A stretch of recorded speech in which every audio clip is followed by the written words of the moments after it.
Hey guys, this is 2 here, and welcome back to Let's Play Pokemon XD Gale of Darkness. In the last part, we got Joey from Dr. Kamamiko's place. We unfortunately were not able to rescue Professor Crane from being kidnapped by some mysterious men in armor. And we were told by our mother to come to Gate Part to receive the machine part, where we were told the main shop owner was out, but his grandson was still in town fixing bridges. Talking to this guy, we also learned that he was going to be nice enough to give us a certain item. Now, in the last part, I told you I would recommend either using Espeon, Jolteon, or Vaporeon if you're going to pick one. Flareon just doesn't have the moves for 3rd generation, and Umbreon is a tank. So you could theoretically, you could use Umbreon, but I just don't recommend it because I am a very offensive player. I still recognize defense and I understand its importance, but I just prefer to be very offensive. And of all my team, Umbreon really doesn't have a place because of who I pick and the possibilities. So the EV evolution I'm going for is, if I could... No, you cannot do that. Darn, I was gonna have it go up and down all over the place. Is Vaporeon. Yes, I want my Eevee to evolve into a Vaporeon. Now, I've done some research into what moves it will learn at what level, and of all the important moves I want to learn, Tackle and Takedown are the only two that I could see being feasibly useful in the shortest amount, or within recent amount of levels it's going to gain. And it learns Quick Attack, nonetheless, one level later as a Vaporeon, and it really doesn't matter if it learns Takedown because both Quick Attack and Takedown are physical moves, and as I've said, Vaporeon is a special attacker, so I see it fitting to evolve my Eevee right now. This way, it'll learn Water Gun at level 16, and it will also begin gaining better stats. It's going to get a boost to its stats as of right now, and like I said, it's just going to start, it'll learn more moves. Some moves it'll get Stab. Unfortunately, we lose our Tackle Stab, but Tackle's not that good. We'll be primarily using Bite because Eevee is just a really good special attacker, or this, not Eevee, Vaporeon is a good special attacker. And as you can see here, its highest stat is its special attack. So, as of right now, Bite is probably our best move at 60 base power, and it can cause flinching. And here, I'll show you the Teddiursa. Things about Shadow Pokemon. You do not see their original trainer, their ID number, or their nature until a certain point when this heart gauge reaches 0. As you can see, it's gone down just a little bit, and that's from us walking around. That happens, generally speaking. You also get the ability to pick up with this Teddiursa, and what this will do is it'll randomly pick or be holding an item, and what it can grab or find depends on what level it is. From 1 to 10, it can pick up certain ones, 11 to 20, 21 to 20, or 30, etc., etc. You don't really get any particularly good moves until around level 100, where it's possible to find a TM26 Earthquake, which I took advantage of in an Pokemon Emerald run one time. And another way you can guess is Shadow Pokemon get purified better by different means. Now, purification is something that happens a lot in the game, but I'm going to know this right now. One way you can sort of guess at what nature your Pokemon is, it's not so easy with this Teddiursa because of its stats, but we can generally speaking guess that it is, whatever nature it has is beneficial to its attack stat. Meaning that of all the stats it could be from, or natures it could either be adamant, lonely, or naughty. The only way to tell for exactly what stat it is to determine which stat is the lowest or growing the least. And unfortunately, its other stats, are defense, special attack, special defense, and speed, are all either at 17 or 16 tied. So, as of the moment, there's no definitively lower stat, so you cannot guess at what nature it is. There's another trick to determine what nature a Shadow Pokemon has and which method of purification works best, but we cannot do this at this point yet.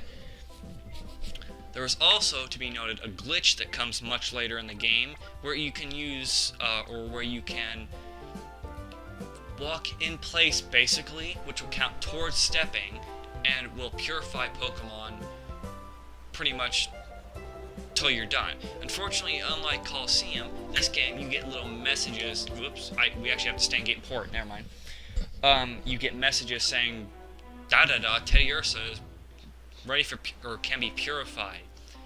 So it's not as good as it was in Coliseum. Coliseum, you could just do it. You get no messages. You just go on your way. So over here we find Pierre, the grandson of the parts shop owner. You can see him rotating the bridge so he can get back across. Anyway, yeah. So you can sort of guess how Shadow Pokemon can be purified that way. And that's actually something I just thought of off the top of my head right there looking at those stats. I actually didn't go over its attacks. Shadow Pokemon in Pokemon Coliseum only had one type of... They only began with one move, Shadow Rush, which is essentially a typeless attack or a takedown attack. Or double edge or whatever, that type of attack. And it had a certain power. In this game, Shadow Rush is still present, but it's different. And there are more Shadow type moves. And that's just what I call them, Shadow type, because they're listed as typeless. As you can see, there's nothing that is weak or strong against it. However, there are still super effective and not very effective hits. Basically, being if they are a Shadow Pokemon, they have a passive subtype or third type of well, no, it's not a third type, but passive subtype of Shadow Pokemon or Shadow type. And if you are a Shadow Pokemon, you get hit by a Shadow type move, or Shadow type move as I call it, you resist it, and if you are a normal Pokemon like Vaporeon here, you take double damage from it. Shadow Pokemon or Shadow type moves come in various different forms and shapes. Generally though, they are just a typeless or a Shadow type rather version of another move, such as Shadow Blitz here, which is a slightly weaker slightly stronger tackle attack, basically. If we go up here, see 35, 40. Slightly stronger, same effects. Shadow Rush was kind of a powered up version of Takedown, like I said. Shadow Mist is a Shadow type version of Sweet Scent. So it lowers the evasiveness. Then there's other various ones, Shadow Blast or something like that. We'll encounter some Shadow Pokemon with that. There's one that's a weather effect, which is very, very nasty. Specifically in one specific fight. But anyway, that's Shadow type moves in a nutshell, as I call them. Shadow type moves, as I call them in a nutshell, I should say. It's not too complicated, really. And as with Coliseum, you will purify them and regain other moves as you further get down the line. I believe what happens is, here I'll bring up the menu again, sorry I'm spending so much time here. After the first gauge is down, you get the first move they're missing, so I'll get his third move. After the second one, I believe you reveal their... Is it their nature? I forget exactly what is revealed. And then the third one does like the second move, the final one does something, reveals something else. I think that's the nature one. I don't know what the second one is. And the final one is purification, is possible. So each lock does do something. I just don't remember specifically what the second lock does. It's not a very important lock. And if I just wanted to, I could pretty much get this Teddy Ursa ready for purification just by doing this. However, it'd be very time consuming. I was wondering if maybe you could do the glitch there or something. Basically, there are areas you can get into where you can stand there, hold the control stick in a certain direction, and the screen will kind of start shaking as you step, and that is the glitch. So I've also done some research, and the Pokeball glitch present in Pokemon Coliseum is not present in Pokemon XD Gale of Darkness. So I cannot take advantage of that, and I will be making sure to stock up on Pokeballs. We're getting more Crane memos here. I'm sorry this is being all very tutorialistic, but the first few parts of LPs tend to be that way, and I like to explain things right as they come up, and some things actually a little too early, probably in my opinion. I have a tendency to still spoil things, so I have to get over this habit soon. No, we don't want to go this way, we want to go head up. We want to head up. I have played, this is now the third time I've played through this section of the game, so I'm quite practiced at it. I don't normally practice for my LPs. I am a just do it kind of LPer. It's more fun for me this way, and if I can't LP a game and have fun with it, I don't do it. So I like the mistakes, the flaws, and everything that come with them because, while it may not be as professional or as good in some people's opinion, I find they make for better LPs because more ridiculous, funny crud happens. And it just makes it goofy and funny for me, silly, I don't remember certain things and they pop up, so yeah. Especially with games like Pokemon here, this Pokemon game, which I haven't played in a long, long time. So it's very special for me to be doing this, and this, last time I played this was at least a good 3 years ago. So, yeah, it's kind of special for me. So here we're learning about Agate Village, or Agate, or Agat, whatever, I say Agate. And there was the Relic Stone in the original game, which the first hero, Wes, used to purify Shadow Pokemon. And we have been told to go talk to Egan, who was a very important person in the last game, and basically told Wes how to purify Shadow Pokemon, or of the Relic Stone, rather.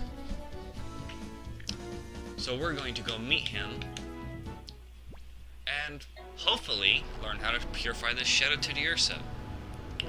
Now the first thing we're going to want to be doing around town here, and yes, the map is exactly the same as it was in Coliseum, however, we see it from a new 45-degree angle. Woo! Yeah, it's not important. Oh. Anyway, excuse me, there are items around here, namely that Pokeball, and if we head over here, we can find a cave that contains an old woman.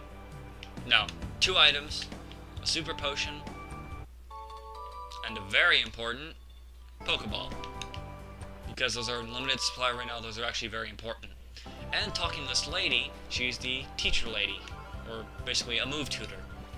She can teach our Pokemon Mimic, Thunder Wave, and Seismic Toss. If you have a fighting type, I recommend this. An electric type, I recommend this, and I don't know exactly can learn Mimic. I imagine most normal types, like our Teddiursa.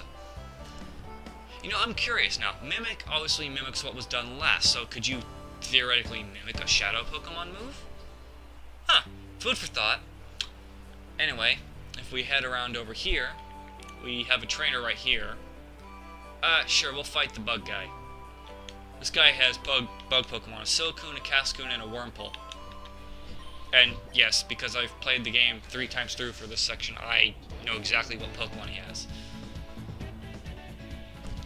You can see the Hunter model got a little update from Pokemon Coliseum, and yep, there they are. Now, there are going to be several trainers around this area. I recommend you fight them all, because if you do, you'll be able to purify the Shadow Teddiursa even faster, or more easily, because you don't have to come back out and do it from what we're going to be doing.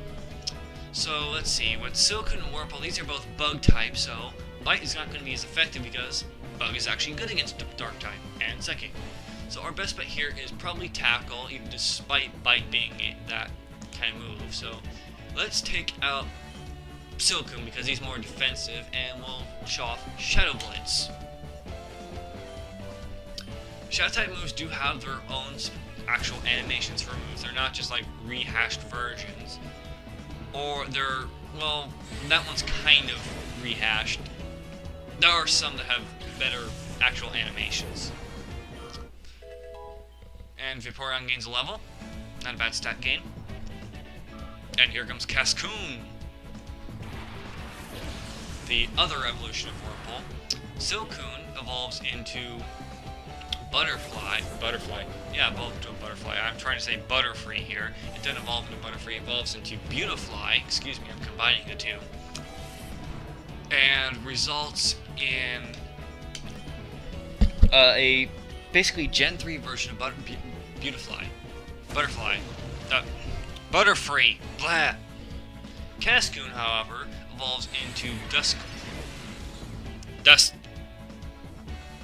You know what I mean. You've all played Pokemon, I'm sure. Who is probably the better of the two, although I have used a Butterfree. Wow. I've used a Beautifly before. It's okay.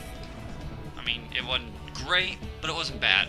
I tend to retire my bug types I use, just because bug types, while they evolve quickly, their stats just are kind of lackluster.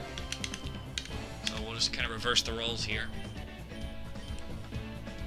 I'm a little strategic. I am more of an offensive powerhouse than I am a defensive or super strategic player. I tend to overpower my opponents more than I do out-strategize them, which does usually put me at a slight disadvantage, just because in RPGs, strategy is the key, not power. Having the good stats is helpful, but yeah. So I don't know how many battles I'm going to show in this part. There's another one down there, but I'm avoiding it for now. That big Beluga down there. Over here, we have two things, this item and that building. This building is special because it contains the name reader for one. And yes, I will be nicknaming my Pokemon. I will nickname the only one I can right now. Hello, my name's Damer. I rate names or nickname Pokemon for you. We will nickname Vaporeon because you cannot nickname Shadow Pokemon. So, the name I have bequeathed to this Pokemon begins with an R. Next comes you. T, why not? Oh, it's Rudo. Yes, I'm a Legend of Zelda fan, and Vaporeon kind of reminds me of Rudo. Or Rudo reminds me of Vaporeon. I don't know which came out first. I think they both came out in 1998. Pokemon Red and Blue and Ocarina of Time. I'm not sure. Here we have an old man with Tailo, and he will give us a Govberry. That's actually different. Last two times I've got a Persianberry. What's this do? I will... Hold on, there's source HP, but may confuse. Okay, that's actually kind of useful. The Pokemon daycare in this game is a little different. It doesn't necessarily raise the level or raise your Pokemon for you. In fact, I don't think you can even put in normal Pokemon. You can only put in Shadow Pokemon, and they lower the heart gauge, so it's another way to purify Shadow Pokemon, or prep them. So while I'm down here, I'm going to fight this old lady. I'm probably going to cut it out, so I'll see you guys in just a minute once I'm done kicking this old lady's butt, although I only have a minute left. So, actually, yeah, I'll just end the part with this. Never mind, if I had more time, I'd cut this out, but let's see how fast I can beat her. She has a Poochyena and an Incada. Unfortunately, again, we still cannot use our bite move to show off our amazing special attack, but nonetheless, it will show off next time. And because we're about to undo that, Teddiursa has now gained another move. So of the two, we'll take out an Incada first. And he has Lick, good for paralyzing, but it's a weak move. So it's actually kind of good for catching Shadow Pokemon early on because you don't have a lot of power with it, he doesn't get stabbed, and it has a chance to paralyze. It's also good for just kind of whittling down Pokemon. So yeah, unfortunately our attack stat, despite getting that extra 10%, does not go over well.